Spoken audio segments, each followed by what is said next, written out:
Hello and welcome to another episode of Test, Optimize, and Scale. It is a privilege to have Ted Mcgrath here with us today, founder of Speak to Millions, Message to Millions. He's going to talk about all the different products he has set up, all the different organizations, and how he works with entrepreneurs, speakers, even his one-man play. I believe you just got back from Scotland, 14 shows? That's right, yeah, 14 shows, man. 14, running a business abroad and doing 14 shows while we would do it at 9:40 at night. So it was late at night I would do the show. Going through all of your day-to-day, then going out, performing 9:40. Going out and performing, yeah. But I could tell you enjoy it. And would love to learn more about it. How did you get into this line of work? How did you start shaping these programs and working with speakers? Yeah, so I mean, I started out, when I was 21 years old, I started in the insurance business because I didn't have a better plan, and I was always somebody who wanted to go after big goals. And my boss is like, hey, you can crack six figures your first year in this business. And I put my head down to go crack six figures. And, 12 months later, I was a six-figure producer. And that night at like 4 a.m, I was on the kitchen floor writhing, overdosed from a bag of cocaine, 2 pills of ecstasy, 15 vodka sodas, my soul coming out of my body. And the next morning I was revived. And I kind of woke up and I was like, wow, like money didn't do it. Money wasn't the answer. So maybe if I get status and power, that'll do it. So 5 years later, I became the number 5 partner out of 500 partners for one of the top life insurance companies in the country. And I had that question, like a lot of people do, is this all there is to my life? And I resigned. And I went out and I started up a couple of businesses and that I wasn't passionate about. About 9 months later, I blew through all my money. I was in the $1 million condo, the $100,000 car. I was like a lifestyle entrepreneur. And my house was in foreclosure. I couldn't pay my bills. My car's getting towed out of the driveway. I'm like, what the hell am I going to do with my life? And at that moment, I was like, I'm a speaker. I've got knowledge. I've got great sales skills. I've got great coaching ability. All these things I learned while I was in the insurance business. And I was like, I want to speak and teach people sales and teach people, marketing, and teach people the things that I learned, 7-8 years in insurance. So I started to do that. And, I bombed when I first started. And eventually I built it up into a 7-figure speaking business. And I realized that was limited because I could only reach so many people. I was on 600-person stages and it was amazing. I traveled the country and the world and I realized, how do I really get my message to millions? And I built this brand called Message to Millions because I learned marketing. And I only learned marketing for one reason, to make my dream come true even more. I wasn't an interest in marketing. I'm like a really good marketer who's a non-marketer. I don't do marketing for the sake of I want to learn it. And it's so fascinating to me. Marketing has one goal for me, which is to help me live my dream and to help my clients live their dream. Wow. So 7-8 years in the insurance business, seeing success, seeing traction, go through some significant life changes, full wake-up call. And as a result, you realize, I don't want to be doing this. This is not fulfilling to me, or at least what I want to be doing long-term. I want to be speaking. I now am speaking, seeing some traction, but we want to find ways to be able to speak to millions. And you start learning these marketing tactics firsthand. So as you said, the marketing is giving you your goals. It's giving you your dreams. Yeah. Marketing to me is a dream machine.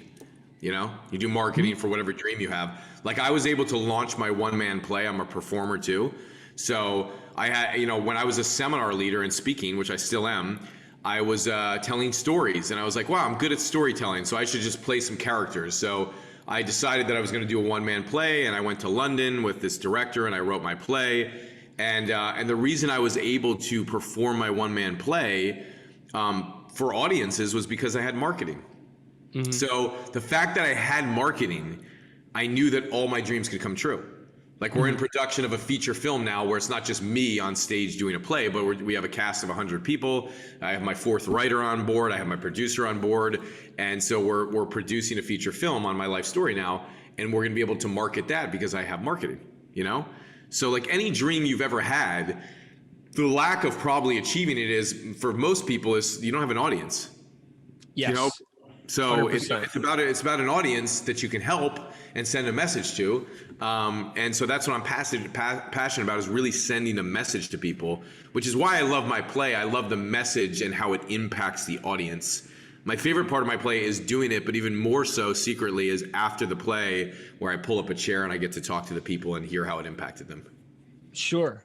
Sure. So it sounds like a key part to your marketing has been the way that message resonates with the other side, with the audience, and then probably some type of social sharing that's occurring from there. But being able to build an audience based on how strong of an impact you're having on that audience. Yeah, absolutely. I mean, that's the fun of it, right? Which is why I like to do stuff like this. You know, you get to get out and really just share. You know, so this isn't like a marketing piece. This isn't, you know, like, hey, let me put this in a funnel or an ad. I have so much of that out there. I spend a couple $1 million a year on advertising, and it's a lot to put that together. And so I was like, I want to do more podcasts, and I want to do more stages and all the things that built my business, because I want to be able to get the true message to the audience, which is connecting and telling the story and helping people. Because you can only help people so much in a 90-second ad. You can only help them so much in a 15-minute course. But when you can get on and share like really good content or storytelling that changes somebody's life, I love platforms like this. Absolutely. And it is definitely all about the audience. We work on a lot of equity crowdfunding campaigns, initiatives that are very showcasing of how large an audience is, with percentage that is participating. And we have to start at earlier stages if there's no existing audience yet. That meanwhile, once that cohort's built, once that following is there, you could keep pointing at future campaigns, future offerings, and continue to see the response. So I imagine your audience building and the audiences that you've been able to build for the individuals who work with you have that type of compounding effect in terms of audience growth. Yeah. That's exactly right. Yeah, it's really important for sure. Mm-hmm. Mm-hmm. And you talk about storytelling. This is always a fascinating topic to me. Yeah. What are some of the principles to good storytelling, in your opinion? So I think, you know, like good storytelling where you have, like when you're on a stage, right, you have the time, you have the audience there, you have their attention. So on a stage, I do a longer story. On, you know, a podcast or a virtual seminar, I'll do a shorter story. If I'm doing a 4-day seminar like I just did this past weekend that was virtual, you know, I can do longer stories because I have the audience kind of captive because they paid to be there. So, so it's kind of like, for me, storytelling first has two components. One, every story has a pit and every story has a breakthrough, right? So there's other elements to it, but if you're missing those two, you don't have a story. The pit is like the down and out moment, you know, where like the character's lost, right? So he's down in the pit and the dragon's breathing down his throat and the fire's burning him up. You're like, how is he ever gonna get out of this situation? And then, you know, he perseveres and searches and searches and searches, and then eventually there's a breakthrough. But even along the searching, right, there's a search and you think he's gonna get it, oh, he drops. And there's another search, you think he's gonna get it, oh, it drops. And search, oh, he's gonna get it this time, breakthrough, you know? So it's kind of like that kind of up, down, uptown that keeps the audience engaged. And so you have to have a pit and then you have to have a breakthrough, and that's kind of like the hero's journey. Yes. And that's what keeps the story exciting. So that's one. Number two is like real storytelling is kind of more like getting people in the present moment of the story, right? So there's event storytelling, kind of like I just told my story in the beginning. I'm kind of taking you through the events very quickly to kind of show credibility and share who I am so you get to know me a little bit. But in real storytelling of that, I would take people into each scene and I would talk to them in a way to where they're experiencing it in the present moment. And really experiencing the story, and they're in the story, you know? And so it takes a real craft, you know, to actually get people like lost in the story. And that's really great storytelling, where they're now going on the journey with you and they're having these transformations as they're going through your story. And that's the real purpose of storytelling from the stage. How do you get them to go through the journey and have a transformation at the end? Absolutely. And I love how you broke it down with the pit and breakthrough. You know, people talk about beginning, middle, end, it amazes me how many people don't consciously think about how they're telling a story. And this applies to all professionals, in my opinion, Sure. whether we're talking about business development, whether we're talking about someone in the finance department and how they're relaying information to other divisions. So it's really, a skill set that I think everyone should look to continue to exercise and refine. There's a whole muscle around it. And I like these formulas you're putting out, and the whole concept of getting lost in the story and being able to paint that picture. Yeah, that's where it's fun, like, and you can use storytelling like as a marketing tool also, like, in an ad in 90 seconds you can put the story in there, or you could just hit the pit and the breakthrough. You don't have a lot of time for it. So you can say, hey, it's Ted Mcgrath. I'm here to talk to you about how to get booked on, more stages, podcasts, and webinars today. And if you're looking to get booked, down below is this blah, blah, blah, grab it now. When I first started getting booked on stages, blah, blah, blah, blah, and then all of a sudden I went through this and I had this breakthrough, blah, blah, blah, blah. So you should grab the free gift right now. So you do it really fast, right? And it gives people a chance to kind of get to know you a little bit, so they know who is this person giving this thing. So I think it's kind of essential in an ad to do it. If you do like a webinar, you might have like a 3-4 minute story. And if you're on a stage, you're probably going to have like, if I have a 90-minute talk on a stage, I'm going to do a 15-minute story. Because on a stage I have more time because the audience is right there, and I know I can keep their attention for 15 minutes straight on a story. Know your audience, know your format, know the medium and what they're looking for there. 90 minutes, 15-minute storyline.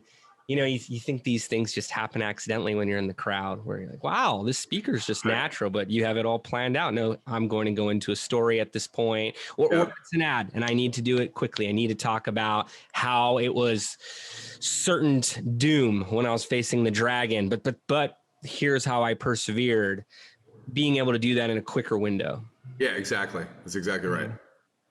I love it. I mean, like I said, good storytelling and the way it applies to certainly what we do with advertising and content marketing, the way it applies to any of these different roles. And I see it in the winners and the groups that take a bit longer to get their stride with messaging.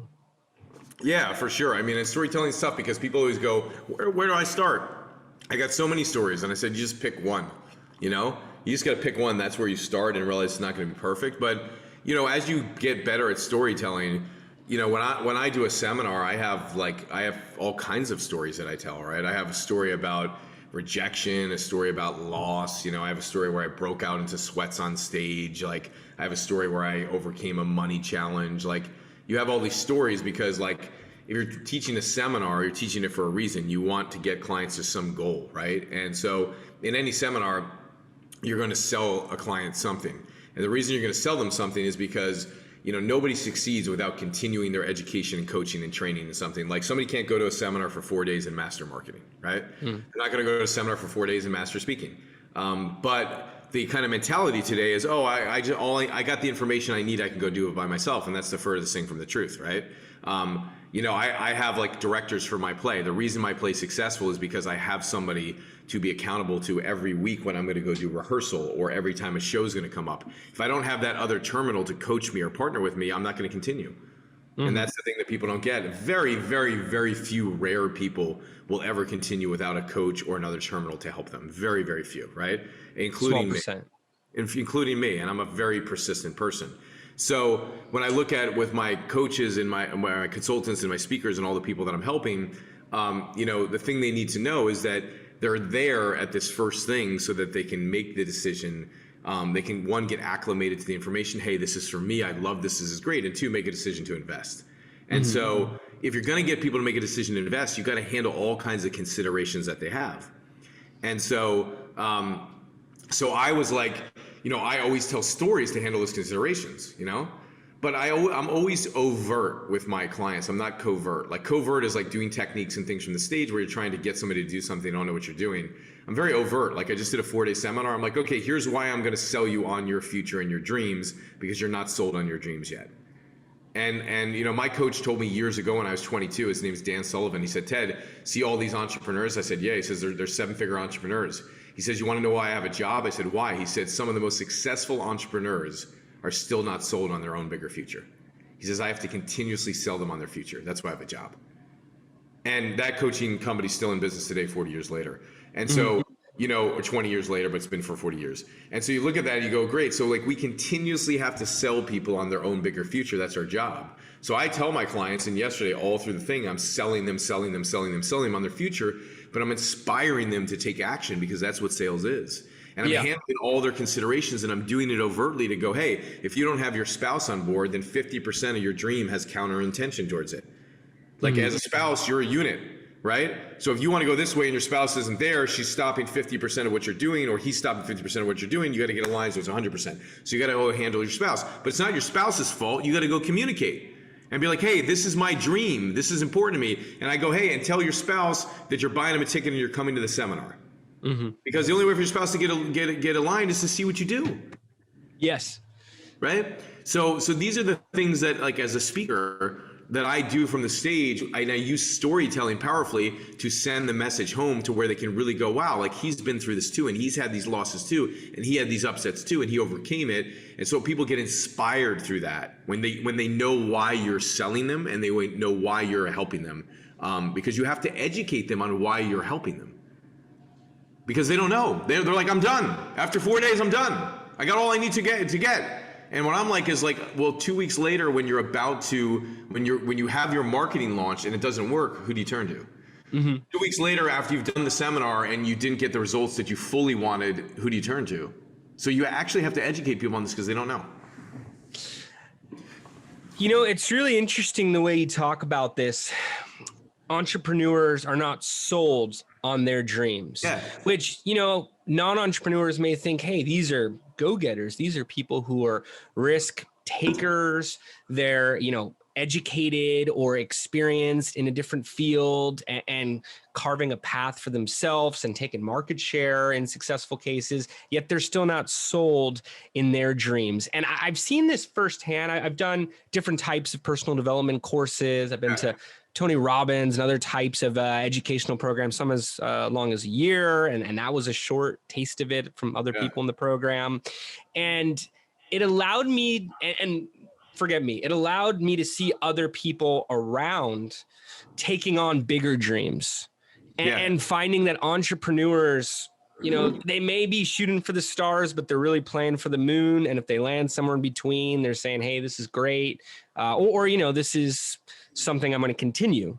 I'm going to keep doing this. Meanwhile, with the right blinders removed, you can see how much bigger, how much more impactful you can be. So that inspiration, everything around it. So I'm getting a little bit of that when you're saying, hey, not sold yet on their dreams. And I have to be able to talk about the pit, to be able to talk about what the breakthrough could look like for them and why they need to be putting in efforts towards this on an ongoing basis, not just that's right. And they should be having fun.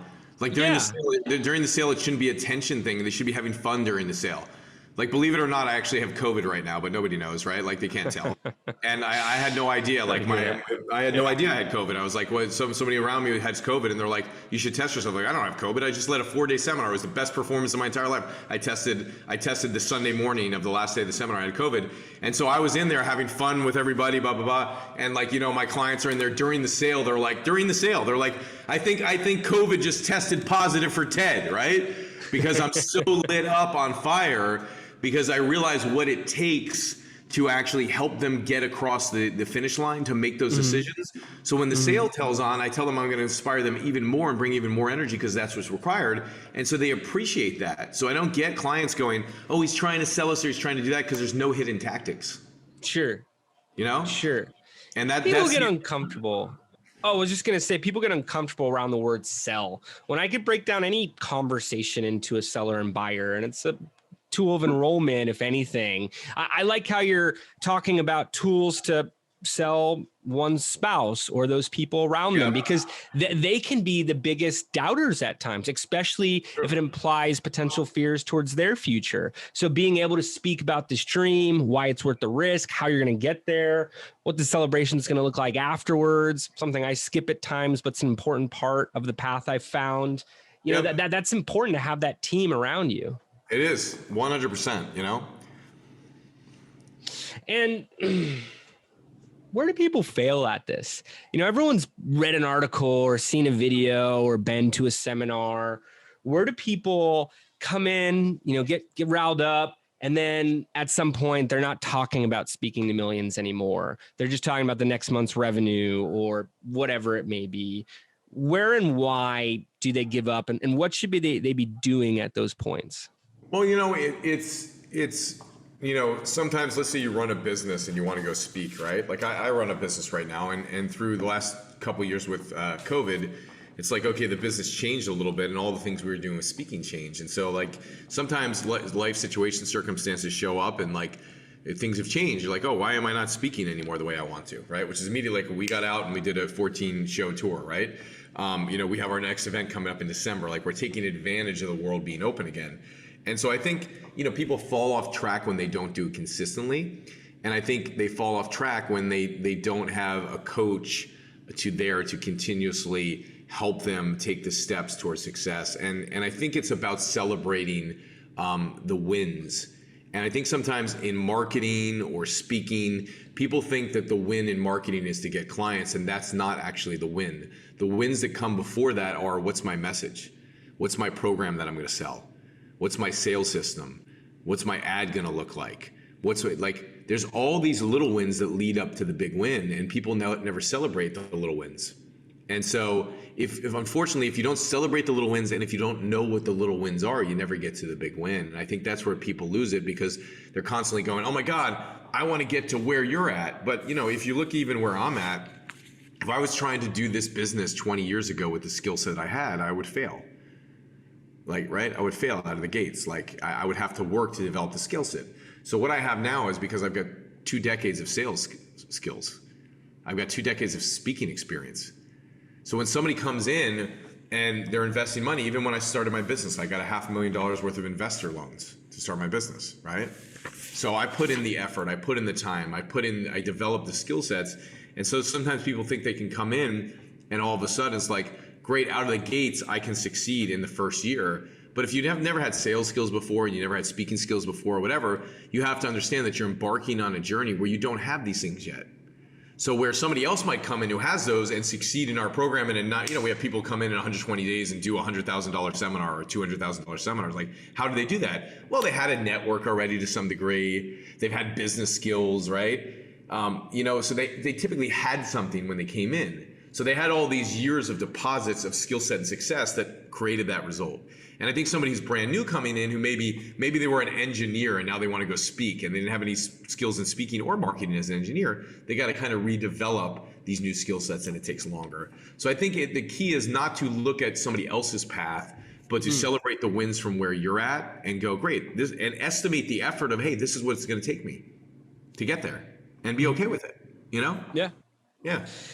Have the director, like you do, someone else who's looking at it, speaking to you about it, giving you honest feedback that you're using to work and improve, celebrating the little wins. We've been talking about this more internally, and sending clients champagne. Hey, not even performance metrics. Your ads are created.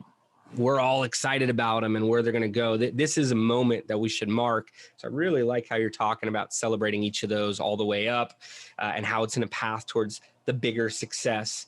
And that's huge, because nobody knew you before. You have an ad now that's going out, and it probably has reached more people in one day than you've reached in your entire lifetime. Yeah. I tell my clients. Well said. That's what I tell my clients. You literally, so you now have somebody's seen your stuff that you've reached more in one day than most of you have reached in a lifetime. Mm-hmm. That's pretty big. You have people giving you their email addresses, where before you had to go out to marketing events and do all these things. And now all of a sudden you're collecting emails, and you collected 50 emails today. When's the last time 50 people stood up and said, I want what you have?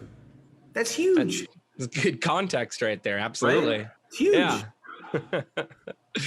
And, a lot of founders listening in, you're a professional speaker. You've been doing this for over 20 years. You've done a good amount of speaking. Nothing close to that, but I've traveled around, been 8 countries.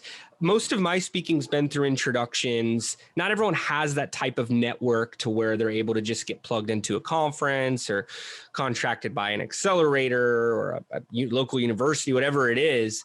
How does a founder get more into public speaking and their own personal brand, let alone how that brand of themselves can pull their company. But how does one go about that? Yeah, I think a couple things. I think one, knowing the topic of what you're going to speak on first, right? So I would say pick 3 different topics, and be like, okay. And of course, like if I'm teaching marketing, 3 different areas of marketing, or maybe if I have skill sets like me, I might have one thing on speaking. I might have one thing on marketing. I might have one thing on living your dreams, right? So I could have like 3 different topics. Like I'm actually sending my topics in to a friend who gets will get me booked for paid speaking gigs, right? So it might be a $50,000 keynote, right? So I have to give them the 3 different topics. Boom, boom, boom, boom. Here's the stuff, right? So you give them different topics. Number one.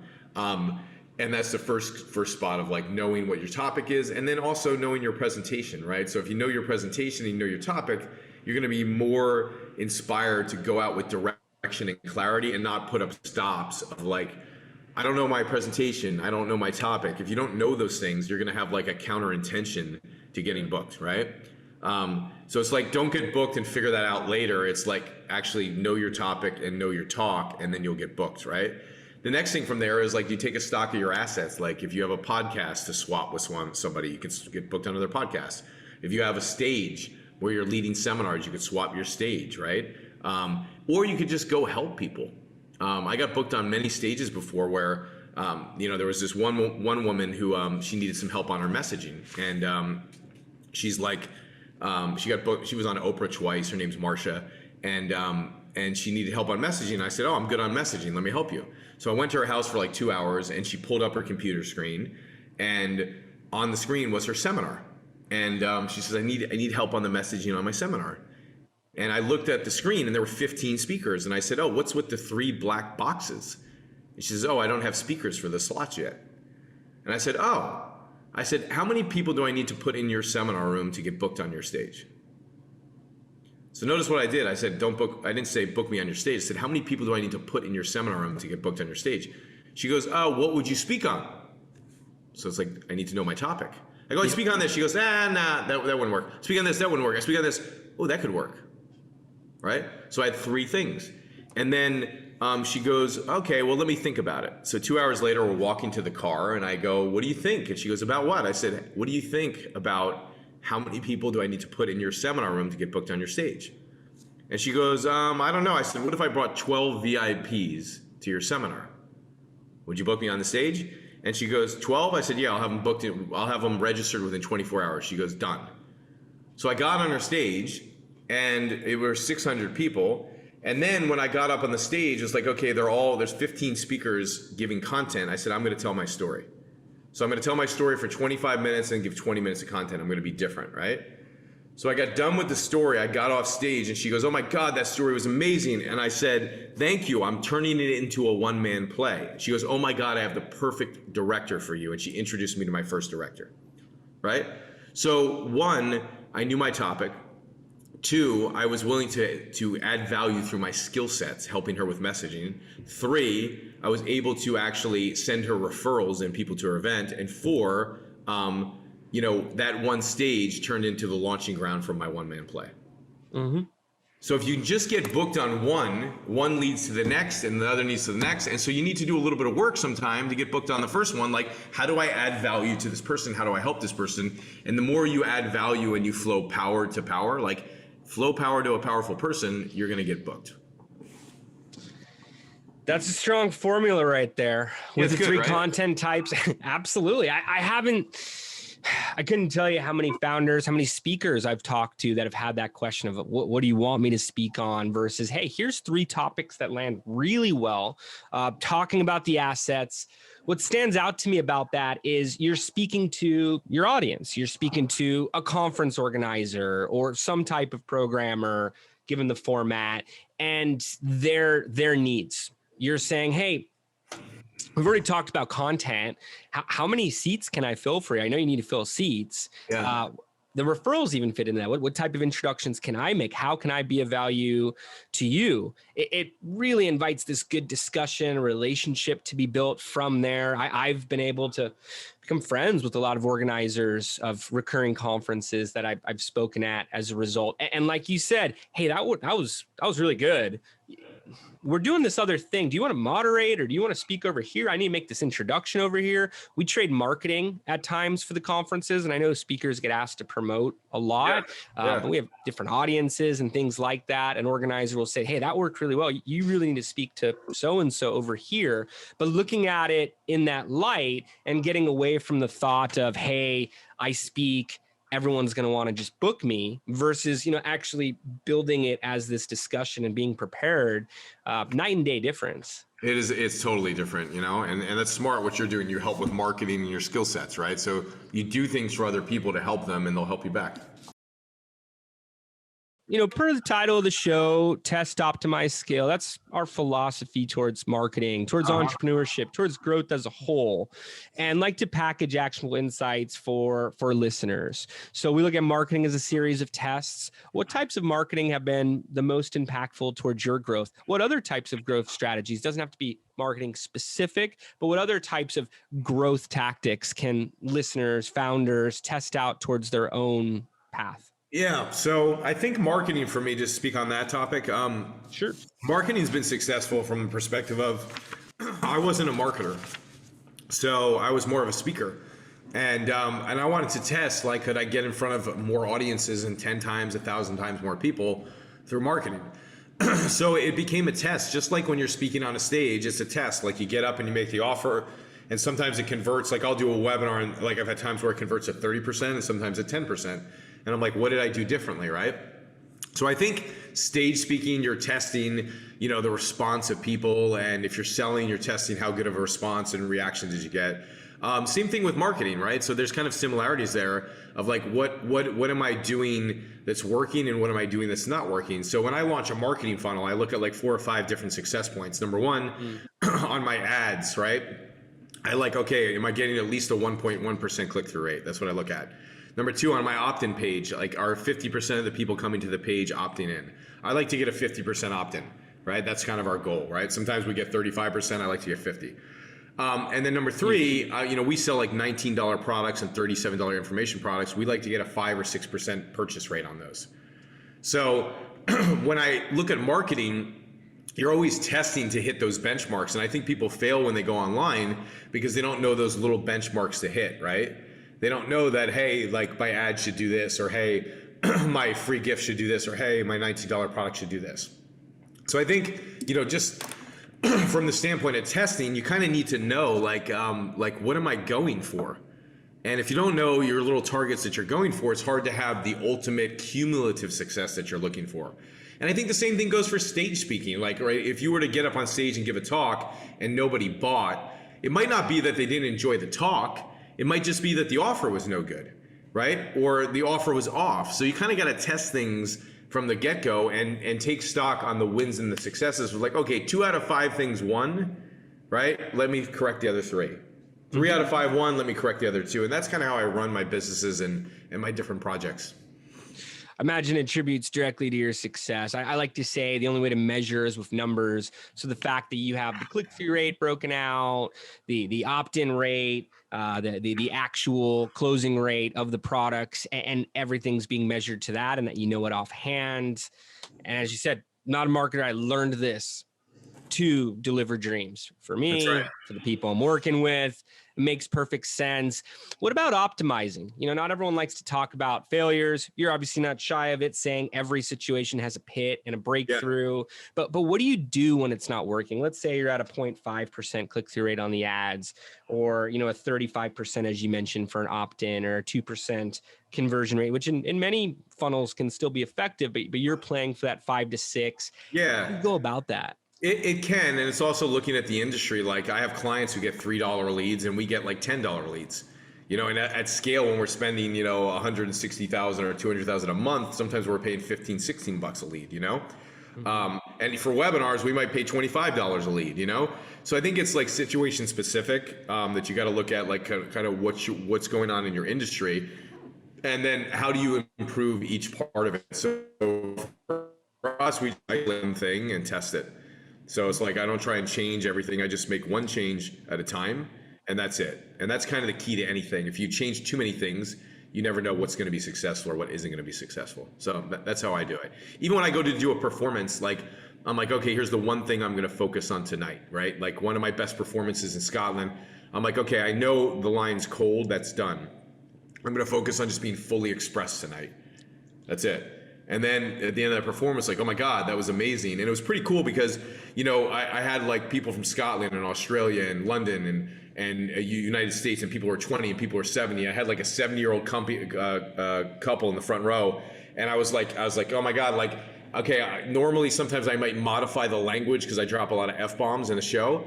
And the show's called Good Enough. It's my journey in life of not feeling good enough and then feeling good enough eventually to live my dreams. And so I'm like, sometimes I modify the show and I'm like, well, fuck it, right? I'm not going to modify the show tonight, right? And I just did it full out with even some 70-year-olds in the front. And by the end of the show, they stood up and like, the guy, while I'm bowing, he's shaking my hand in the front row. And afterwards I say to him, like, what did you guys think? I didn't know what they were going to think. And the woman's like, I hung on every word, and the man's like, he goes, sometimes at these festivals, you get lucky. And tonight we got lucky. We chose the right show. So you don't know, right? And so kind of you got to test it to be fully expressed and do your thing and see how is that going to communicate to that audience. And that's testing of marketing right there, right? I'm testing my message on stage to see if I do it the way that I've always done it, but I'm just fully expressed and I put on a great show, is the language going to affect them or upset them in their age group? And it didn't, and it worked for 20-year-olds and 70-year-olds in all different countries. And even the people in the back, some French people came up and were like, didn't speak good English. The expressions, the acting, it was so good. I was like, oh my God, they're like, well, our English isn't that good. But so it impinged and it really affected those people. And so that's a test, and it's the same show, but it's testing one thing in the show. And then there's other shows where I kind of tweaked it and modified it, and I noticed I backed off, and then that night the performance wasn't that great. So it's like you can test in anything you're doing, and if you just do one thing at a time, you'll know what makes a difference. Okay, I had a winner. Okay, I had a loser. Get rid of the loser, go with the winner. And then you build anything in success over time based off those winners. That is such an awesome example. And being able to feel it in a live performance as well, too. Your audience is there. You're getting the feedback afterwards. You didn't let fear get to you. Are they going to respond if I use, this type of language? And the authenticity resonated more than things that, could have deterred, things that, we're afraid of. That's right. So it's such great examples, and how you're talking about doing it for marketing, just changing one thing, having different variants, but being able to tell what's working. And you're obviously doing this at scale. You're talking about ad budgets that are much larger than many entrepreneurs start with. I could tell you, the magnitude of your speaking, your shows, everything about it. What are the tips towards scaling? A founder goes through, whether it's their speaking and they have their 3 topics, they're trading, everything's working well, meaning they're trading value, everything's working well. They're marketing, they've found variants that are working. They've found the messaging, whether it's in person or digitally, that is really resonating. How do you take it to larger stages? I think the first thing is like you need to have the guts to put your foot on the gas, right? Including in marketing or anything, right? So I remember we scaled in our marketing and went from first 20,000 of ad spend to 60,000. Like, I'm like, okay, well, it works at 20. Let's hit the gas and see if it works at 60,000, a month. And then it works at 60. Let's see if it works at 120. It works at 120. Let's see if it works at 200. And so I think you just got to have, like, if you have something that works, you got to have the kind of guts to put your foot on the gas and go for it. And so that's kind of getting out of the mode of safety and getting into just being a little bit bold and adventurous and seeing if it works out. And then you also got to know when to put on the brakes, right? Like recently we put on the brakes a little bit in our ad spend. It's like, okay, we got this big event coming up and it's going to take our sales team off for like 10 days. There's no reason for me to spend $46,000 a week this week when my entire sales team is selling at the event. We're not going to win. So, okay, let's take the brakes off for a couple weeks and spend $15,000 a week instead of 46, So you got to know when to put on the brakes and when to step on the gas. And I think that's with anything, So that's one thing that I've learned in success. And it's not always about putting your foot on the gas. you know, because I was like, okay, we're gonna keep spending 46, you know, like, no, it doesn't make sense this week. Turn it down, you know? So be intentional. Don't be afraid to scale. Take the risks associated with it, but be smart. Watch what's coming from where and continue to navigate accordingly. You know, again, it's been remarkable hearing about all of these different tips that have led to your successes over the past 20 years. As we begin to wrap up the show here, any final thoughts, any final messages that you want to leave with listeners? And what is the best way for them to get in contact with you or your team, you know, if they want more? For sure. I mean, you can go to tedmcgrathbrands.com. Our new website's literally coming out in like 4 days. So tedmcgrathbrands.com. You can see all our different stuff on that website, whether it's speaking or Message to Millions, and there's some free stuff you can grab on there. So that's the first thing, tedmcgrathbrands, brands.com. And Mcgrath is spelled Mcgrath. So you can go there. And, you know, my final thoughts would be, you know, it's success is about constantly working on creating something new or better, you know? And I think if you're constantly creating something new or better, then you're gonna always be excited. And I think, you know, when we stop creating, it's when things start to drop and statistics start to drop and income starts to drop.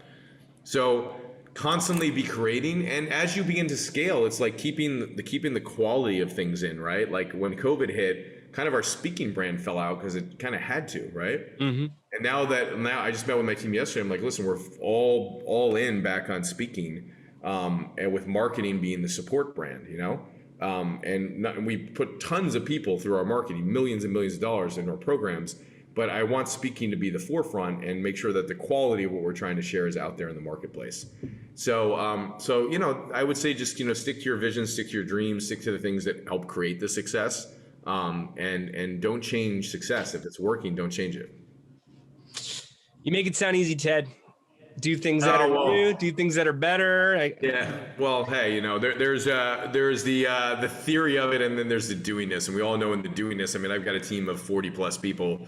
You know, problems come up every day. It's not easy, and we're running and gunning just like everybody else because, you know, as the game gets bigger, you have more responsibility. You have payroll to make. You got charities and causes to contribute to. You got family members to support.